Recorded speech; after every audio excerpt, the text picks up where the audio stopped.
Great Girlfriends, you're invited to What Women Want 2017 Conference, June 15th through 17th, 2017 in New York City, powered by Prudential.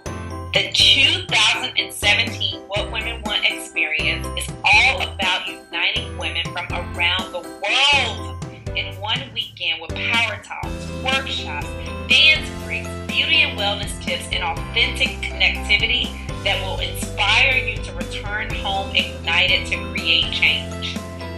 This year, our theme of building bridges and breaking barriers is about women creating connections first with themselves and then with others to lead an outstanding life. So here's what you're going to get. So at our What Women Want conference, over 200 great girlfriends will go from me to we, as our programming will self-guide girlfriends on living a self-centric life full of purpose and power to move in legacy and togetherness as women and global citizens. You're going to connect with like-minded women who stand as bridges towards higher living and more meaningful relationships. You're going to gain clarity on what you really want to manifest in your life and in your friendship. Last but not least, you're going to celebrate the power and passion that women display when they leave all of their cares behind and savor the experience. Let me tell you, ladies, you have not had an experience like this before. This is a conference, but not really a conference. It is bringing all our great girlfriends together for an amazing family reunion where we're going to love on each other, hug on each other, and really, really connect. Yes, and we want you there. So log on to the website, www.whatwomenwantconference.com, and grab a ticket for yourself and your greatest girlfriends. We'll see you there. Bye, guys. Welcome to the Great Girlfriends podcast, where we discuss life, love, laughter, and everything in between. We're your hosts. I'm Sybil Amuti. And I'm Brandis Daniel. This week's episode is brought to you by Elvest. Just about every investment and retirement plan is created by men for men, which is fine unless you're a woman. Girl, women still earn less than men for now. We're more aware of risk, and we're more likely than men to pause our careers to raise a family. And unfortunately, we typically retire with less wealth than men, even though statistics show that we live longer. That's why there's Elvest, created for women, run by and designed by women. Elvest helps women invest based on their specific goals, like buying a home, starting a business, raising a family, or just retiring like a boss. So girlfriends listeners can visit elvest.com/girlfriends and pay no advisory fees for the first 3 months. Invest like a woman with Elvest. That's ELLEVEST. And that's elvest.com/girlfriends. We have a guest girlfriend! I'm so excited. Tiffany Dufu. Oh my God! Can I just Applause. tell them, Tiffany, we had the best great girlfriend moment before this podcast. I know. Yes, we did. We did. Yes, of course you can share with them. We just laughed so hard together. And this is my first time meeting Tiffany. That's just how authentic she is. But that's what great girlfriends do. Yes. Oh, And the beauty of us, the beauty of sisters is often that we don't have to know one another to be great girlfriends. And that's why I love this podcast. That's right. Oh, we're so happy to have you. Tiffany, first of all, you guys can't see her right now, but this dress that she's wearing is everything you ever want to wear in a dress. Like it's a burst of floral in the midst of, snow outside in New York City. The only thing flawed about the dress is that it's Ted Baker. It wasn't designed by a woman. Ted Baker. It wasn't designed by a woman. And, my life's work is advancing women and girls. So that's a little disappointing. But he did his job. Well, you know what?Maybe the tech designer was a really great woman, or actually, Thank you. there was a woman in there. If it was Sybil. great, there was a woman somewhere tied to it, right? I love Right. that. Yes, Okay, absolutely Tiffany, was. we're going to connect you with some really amazing multicultural designers. I got you covered. Yes, please do. I got you covered. Please do. For my book tour. Right. Yes. Yes. Okay, we have to talk. Okay, so girlfriends, we are beyond excited. I met Tiffany. Well, first of all, it was a great girlfriend connection. Just to give you guys a backstory to why you need your pen and paper out, and you need to listen very closely to this podcast, because I do feel like it's one of these game changers, and I'm so thrilled about it. But one of my great girlfriends from college in New Orleans who moved to New York, who now lives in my old apartment, remember I told you that story? Yes. Random connection. That's so crazy. Emailed me and was like, her email was very firm, as key is, you need to meet Tiffany Dufu. I have to put you guys in contact. You have to know her. I'm like, okay, go ahead. Right. She goes, email to Tiffany Dufu. Tiffany meets Sybil. Sybil meets Tiffany. You all have the same passion. You have to connect. So, Tiffany, it probably took us half a year to actually connect, right? So busy with it, because that's what we're out doing what we do. And so, but it was never like, well, maybe we're not supposed to connect. It was win. Yes. And we finally had the chance to connect. And I sat down with Tiffany, and it was just like lights popping, like fireworks, lights and fireworks, and just joy and such a lift. And I just felt like, wow. I felt so honored, Tiffany, to meet you and to sit before you and hear some of your backstory and to really experience your passion firsthand. So I know that it's honest and pure. So I came back and I'm like, Brandis. Yes. You have to understand. Like I think I told you at the beginning, we literally sell guests to each other. We do. Because we are so hard on each other. We're like, not really feeling it. Not really feeling it. Yeah. So we go hardcore with our sales. We're like, you're wrong about this. Well, thank you, Sybil. We have arguments of no, I'm telling you, she's awesome.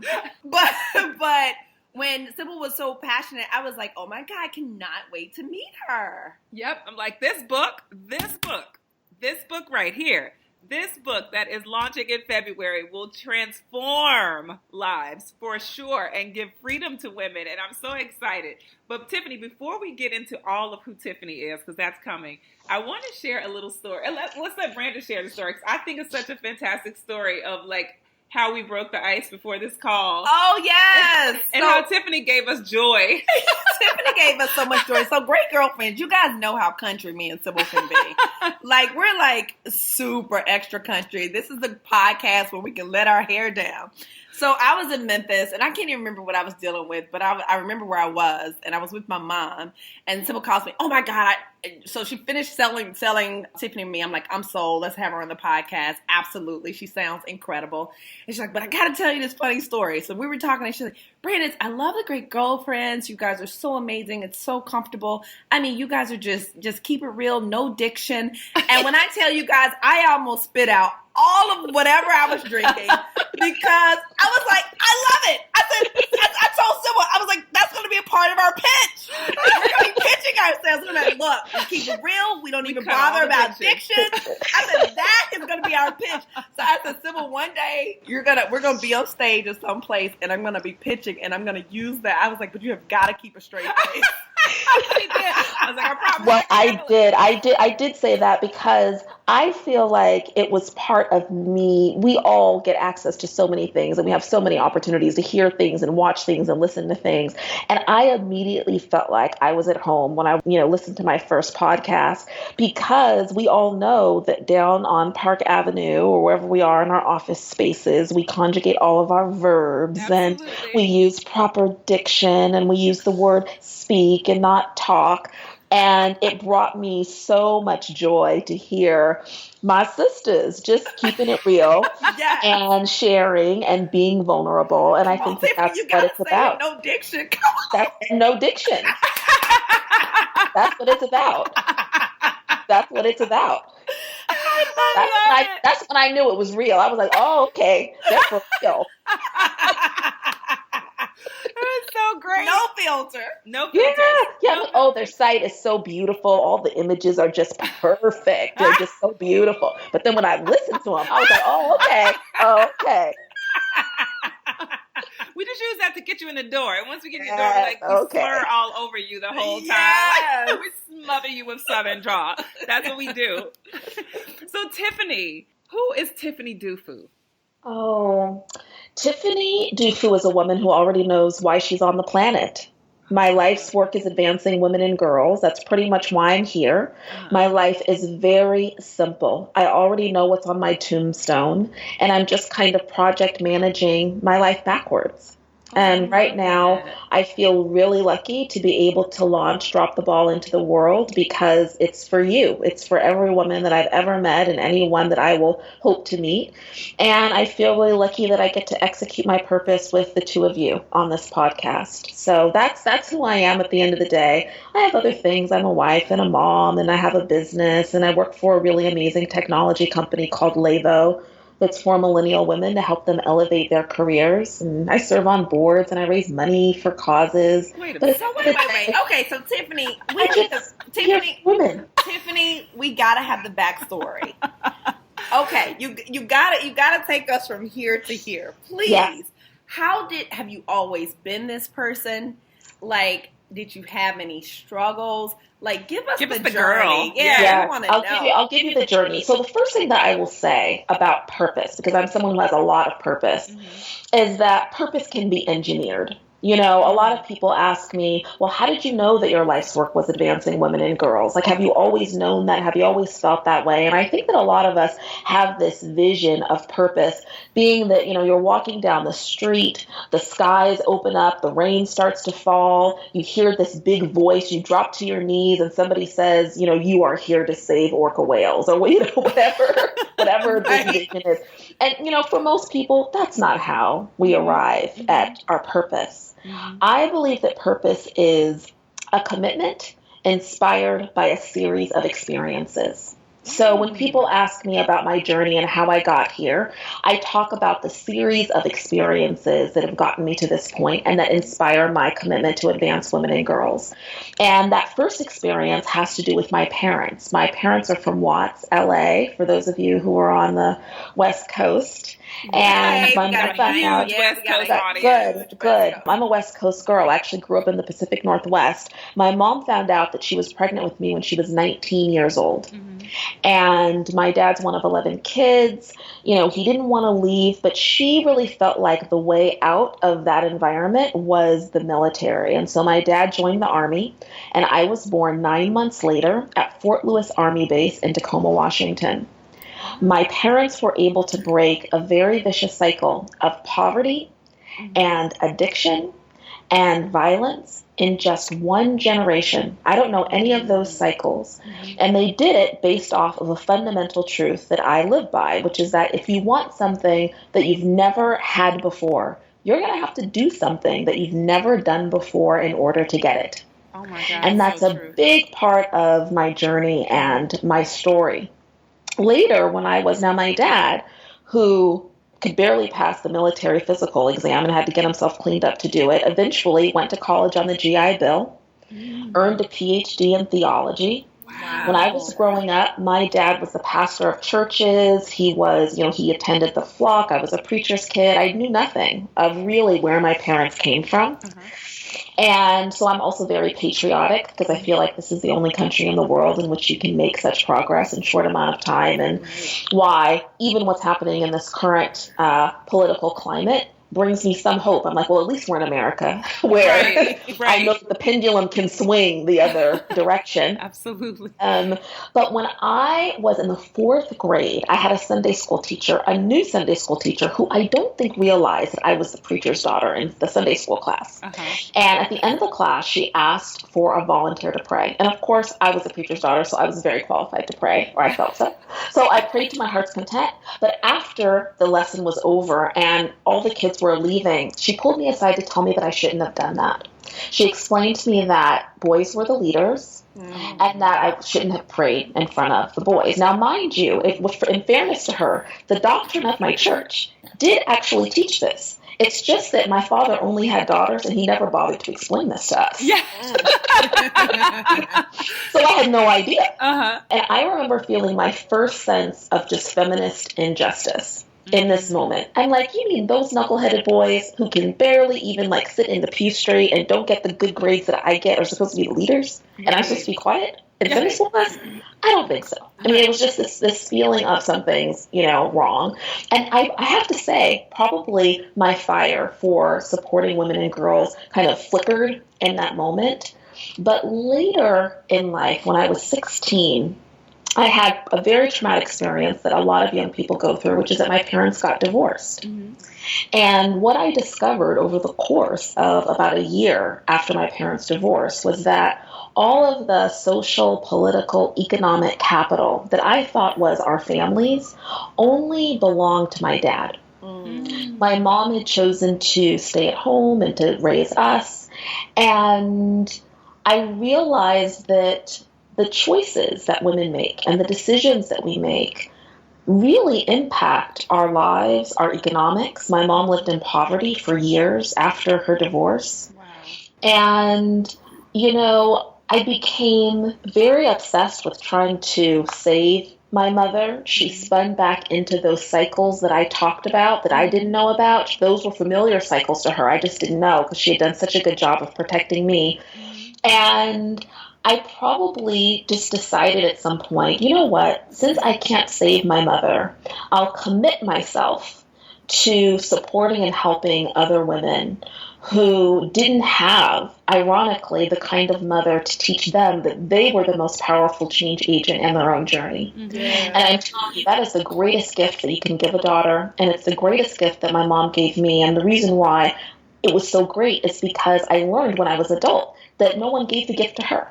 Mm-hmm. So how you pass on this belief in your daughters that they are smart and that they are beautiful and that they are loved, which is what she used to tell me every day, and that they really believe that when you didn't have that same awakening, I think is probably the miracle of motherhood. We could probably lift cars, we can learn how to swim all of a sudden, all these things we could do. Yes. For our children that we can't learn for ourselves. But I think about her a lot, and she's a bit of a thread in the book, but that's probably it, combined with the fact that I'm the oldest of 4 girls, and my youngest sister is nearly 20 years younger than me. So I spent a lot of time being a big sister and having the same conversation about him and the same conversation about college and the same conversation about what we're going to wear and what we're going to do, and feeling like I owe it to as many women as possible to support them in their journey and to pitch them and to be just like Sybil, you put your body on the table for me with Brandy.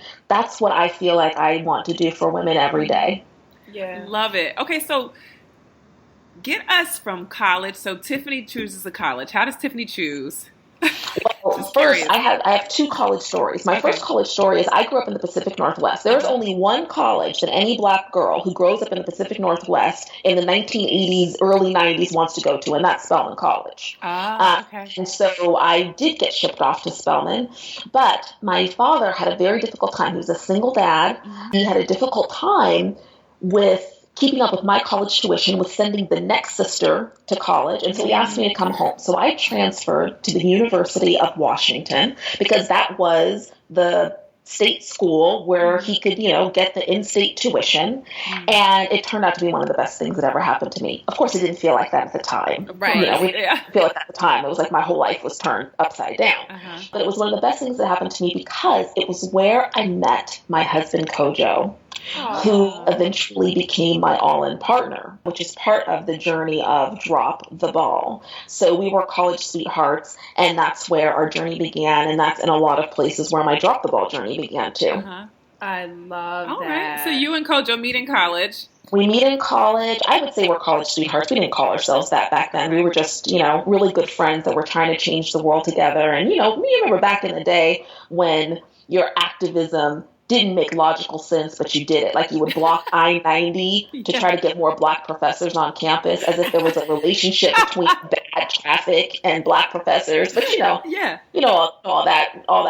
those things that we do. So we were very much activists, and we really got married after college at the end. Like literally, he had just graduated because we thought we could change the world together. Oh, we were very idealistic. He's from Ghana, West Africa. So, at that time it was like diasporic Africa coming together to change the world. That's what we thought of our partnership and our marriage. And the reason why I say at the beginning of my Drop the Ball journey is because, I was told when I was growing up, like many of us, that you were smart, you're going to go to college, you get good grades, you're going to be successful. I started my career being this A-type personality that I thought was going to have it all and do it all. And I had this even though publicly I was this staunch feminist and was always advocating for women's roles outside of the home and in the public sphere, I never really shared with people, nor did I ever really understand that at home I was like on Stepford Wife autopilot. I basically did everything at home. And I had a really bad case, which some other women I know have, of this thing that I call HCD that I talk about in the book. It's called home control disease. This is basically when everything in your home needs to happen a certain way, your way. Right. And you become obsessive about it, though you would never suggest to anyone that you were, because you're a very modern woman, and modern women are not obsessed with anything related to the home. But, I'll give you an example. I used to cook all the time, and I like fresh food. I'm not so much into leftovers, so it means I basically cook something almost every day.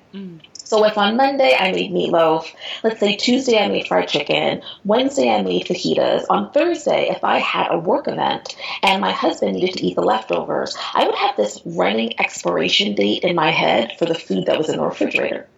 So if he ate the fried chicken and not the meatloaf, I would be kind of irritated, and I would say, well, why didn't you eat the meatloaf? And he would say, well, I like your fried chicken, that's why I ate the fried chicken. And I would say, well, you don't like my meatloaf? And this man would have no idea. Like, while his wife was upset, he would just know to say that he really likes my meatloaf. This seems very small, this difference between eating meatloaf and fried chicken, but this obsession morphed to other things. So, for example, I really thought it was important that all of the hangers face a certain way in the closet. Whenever mail would come, it was really important to me to open the mail, get rid of that junk mail, and open it up, because otherwise it would just pile up, and then I would have to deal with it later on down the road. I had a lot of quirks about how things should happen and how things should be managed. And believe it or not, I was able to keep up with it until this life-changing event that you both are familiar with, which is I had a kid. Yes. I had a child.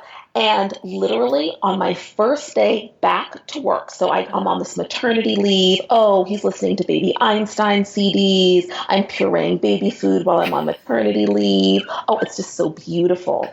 I go back to work the first day. Now, I've negotiated for a place to pump milk, because I know that's one of my barriers. But other than that, everything's going to be fine. I get there on the first day. I completely forget to pump milk. I'm going from meeting to meeting to meeting, trying to get caught up, trying to impress people. It's my first day in this new organization. It's 3:00 in the afternoon, and all of a sudden I'm realizing that my chest really, and I'm looking down and I'm realizing that I'm leaking. Oh my God! Milk is coming through my silk blouse. It's going to go into my jacket. I excuse myself. I grab my backpack that has my pump, my new shiny breast pump. I ask for the room where I'm supposed to pump. Find out that it's actually a bathroom. It's not really room. Ladies, if you're negotiating for a place to pump, please be specific about what the place is and where the room is. It's a bathroom. It's a public bathroom. I go into one of the stalls. I quickly realize, I have no experience with engorged breasts at this point in my life. There's no handbook for this. I realize that I cannot, they're so hard that I can't take the pump and latch it on. It won't stick. It won't make the suction because it's too hard. Okay, so then I decide, I need something else. So I go out to the sinks. I get warm paper towels. I start applying them. I realize that I can use my hands to express the milk, but then of course I can't hold the pump, hold the bottle, express the milk at the same time. The good Lord did not design our breasts to aim very well. So literally on my first day back at work, I find myself on my knees in a public bathroom stall. I'm crying, milk is coming out of my breast. I'm expressing my baby's milk into the toilet, which any of you have ever had to feed a baby know that it is the most heart-wrenching act to throw away. Yes! Or somebody spill it. Yes. Oh God! My husband threw away milk out of the sink. And I am expressing it into the toilet because I have no place else to express it. That's liquid gold, Tiffany. Yes. Liquid gold. Yes. So I'm literally, it's the end of the workday by this time. I'm coming back on the train. I'm going from Wall Street to 125th Street in Harlem. And I'm thinking on the train, how is this going to work? How am I going to sort the mail every day? If I can't remember to pump milk for my baby during the day, how am I going to respond to the babysitter? How am I going to get the oil changed in the car? How am I going to have time to shop for all of these Christmas gifts? How am I going to keep my floors clean? My baby's going to start crawling any day now, and they're going to be so messy. How am I going to feed my family these healthy meals? I'm so obsessed with making sure that there's fresh food and that there's nutritious food. How am I going to have time to shop and to clip up my coupons because we have to save money? How am I going to find time to read my books? Is my book club ever going to see me again? Am I going to have time for myself? But all of a sudden, my entire world that I had planned out for myself came crashing down. Wow. Well, that night, I'm still in the bed. I'm asleep. And my husband comes home, and he comes home very late. He works at the bank. He comes home very late. And I can hear him. It's quiet in the apartment. Our son's asleep. And I can hear him come in. I can hear the rustle of the dry cleaning bag that I picked up for him on the way home. I can hear him going into the refrigerator to get his plate that's already made that I've just put the saran wrap around. I can hear him putting it in the microwave. I can hear the clatter of the plate and the cutlery going into the kitchen sink instead of the dishwasher where I asked a million times for it to go. I can then hear him sitting down on the couch like a thud, his corner of the couch. And I can see, even though I can't hear, literally his right hand resting lazily on the remote. And then I can hear the TV click with that usual drumbeat of ESPN highlights. I'm hearing this, and I'm like, you know what? Wait a minute, what happened? What happened in my life that somehow I'm his solution to having it all? Oh, wow. And I'm going to have to figure out what mine is. I clearly am going to have to figure out what mine is. And I embarked on a 3-year journey to try to figure out, how do you raise conscious global citizens? And how do you have a juicy partnership? And how do you stay fit and healthy and have a career that you love and friends who aren't completely, pissed at you because you never call them back? How can we do all this? And how can I do all this at the same time? Tiffany, why wasn't I a case study for this book? You could have named me Jaleesa. I was her. I'm just saying. As you were.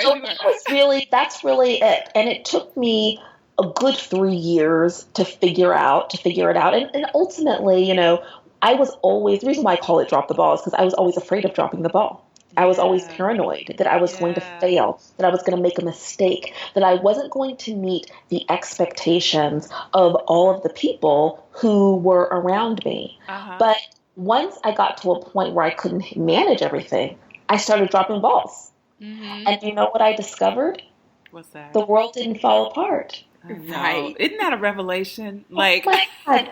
Not only did the world not fall apart, I eventually realized that the expectations that I was so paranoid about not meeting, those were unrealistic expectations to begin with. Absolutely. Yeah. No one could meet those expectations. And the fact that I had them was causing me to put a lot of pressure on myself. And so, this book is really about letting go. It's about embracing imperfection, and it's about getting clear about what matters to each one of us and what our highest and best use is in achieving what matters most to us, so that we have a daily moment-by-moment filter for what we should be focused on, what we should delegate to other people, and what we can just roll our necks at because we know it is never going to happen. Absolutely. Absolutely. Tiffany, where did the pressure come from? Was it an external pressure or an internal pressure? What taught you to take it on as pressure?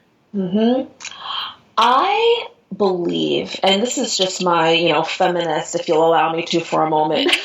I believe that gender is a very fascinating ism, that sexism is the most fascinating ism, because nearly every other ism when we spend time with people who are not like ourselves, we develop more empathy for that group of people. We get more in tune with their needs and their experiences, and we're more committed and we're more likely to engage in civil rights on their behalf and engage in social justice action on their behalf. So, the more that white people engage and know people of color, the more sensitive they become. Right. The more those of us who are straight spend with members of the LGBT community, the more sensitive that will come. It's part of the reason why the LGBT community has made such significant strides. Gender is the only ism where the fact that we have, since the beginning of time, spent a lot of time with people of the opposite sex does not necessarily mean that women's advancement has moved forward. And that's because the early indoctrination around gender starts earlier for gender than any other ism. And it starts with our homes. And, and for any women who are listening, everything that I say is in the spirit of us supporting one another and us getting better. Because I've shared this with a few women who were like, oh my God, I've been doing this wrong forever. No, please don't feel that way. But I'm going to share one of the things that's really important is what we model to our children. And a lot of women that I know work outside of the home, whether you work inside the home. By the way, everyone is a working mother. That's some right. of us get paid, some of us don't. Okay, but all mothers are working mothers. Right. And for those of us that get paid, we often use the fact that we're working outside of the home as a reason why we're modeling to our kids and disrupting these traditional ideas about what women can do and what women can be. But one of the things that I discovered and that I learned in this Drop the Ball journey is that our children normally don't see us in the workplace. Unless you have a career in which every day you're taking your child out of your home and they're seeing you make presentations, they're seeing you in the meetings, they're listening to your podcast, they're engaged with you in your world outside of the home. They largely see you as the person who is preparing food for them, who is washing their clothes, who is coordinating their social calendar. So even though you might be this really badass public figure and you may perceive that you're being a very good role model to your child, you may be reinforcing the same traditional messages about the fact that women's primary role is as wife and mother. We can pretty much do what we want to outside of that realm, and that people will applaud us and say, oh, you're so amazing, as long as everything at home is taken care of. And it's very difficult to disrupt this idea that women don't belong at home, even though it feels very antiquated. Culturally, it's hard for us to shake it when from our earliest experiences, that's what we saw women do. Care for others. In a very clear way. You just reminded me of, we had this conversation just about probably a month ago with my son. I was cooking dinner, right? And typically I cook and my husband orders. Okay? That's typically how it goes. I'm like, wait, we're going to have some broccoli. He's like, I'm going to hit a drive-through. So my son says, Mommy, why do you do most of the cooking at home? And so Kwaku, my husband's looking like, I get you food. What do you mean? He had to correct it, though. He had to correct it. He's like, Sam, I get food. And Sam's like, no, but Mommy cooks more than you cook. Why do you cook more?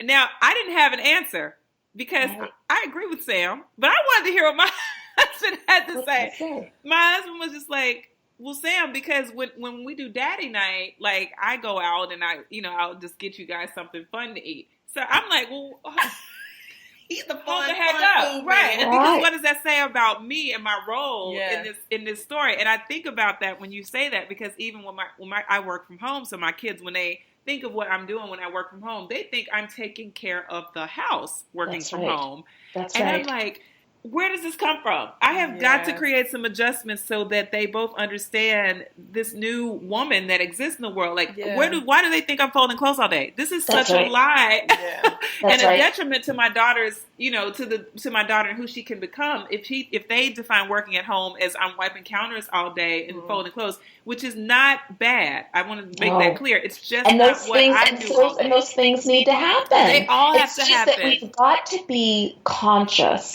And we've got to be intentional about who does them and when who does them. And I think that was part of my journey was, for all of the conversations that my husband and I had about how we were going to change the world and how we were going to support one another in our careers and how much money we were going to save and what should be in our 401k. We never had a conversation about who was going to do what at home and what implications that would have on our lives and on our career. We did domestic labor, kind of like that default ringtone when you buy your iPhone. If you never change it, why would you change it? That's kind of how we did that, that part of our lives. And it was fine. The ringtone worked until I got to a threshold of labor that I was not able to maintain. And I realized, wow, I've really set myself up here. So, to answer your question, where does it come from? It came from the fact that my mom was a preacher's wife and she did a lot of things. I remember my earliest memories was Sunday mornings. I would wake up and the smell of the collard greens, and the fried chicken would already be wafting, underneath my bedroom door. And all she would do when we got home, between the morning and the evening service was just whip up the cornbread. Yeah. She used to make homemade ice cream on our porch. Yeah. Yeah. She used to make our birthday party cakes from scratch. Yeah. I feel like she spent half her life just doing hair. She would cornrow, me and my sister's hair, put all these beautiful beads in it. We were always so well kept and well maintained. And it never occurred to me that all of this required her getting up early in the morning and actually doing work, right? We all had the same mother. 3 girls. Yeah. 3 girls, 4 girls. Yeah. So I just had this assumption that women kind of coordinate the potluck and, we cook and we change the bed linens and we just do all of these things, not recognizing that, okay, but your mom didn't have a smartphone. She wasn't going to work every day. Right. She didn't have an email address. She didn't have an email. When we really think about the stresses that we have on our lives, I think that it really behooves us to reimagine what it means to be successful. And to be truthful, women who don't have kids, whether they choose not to have kids or can't have kids, women who are single still have to deal with the societal pressure that they should be all of these things. It's so true. And sometimes it's even harder. Yeah. I know I personally came to a point of revelation around all of this through Sheryl Sandberg, because when she talked about the distribution of power in her household and how at the time that she spoke, her husband had 50%, they were 50-50 partners in the roles in the house. And it gave her the liberation or the freedom to be who she is in the world without feeling this guilt around the domestic things that her husband was actually good and strong and qualified to do.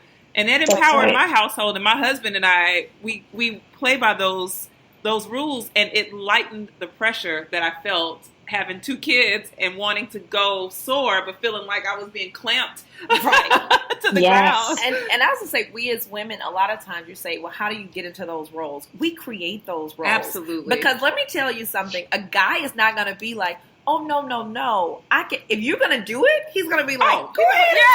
Go ahead and take care of that. Good. Yeah. Yes. And also we have the word good in front of all of our roles. And it starts very early. We should be good girls.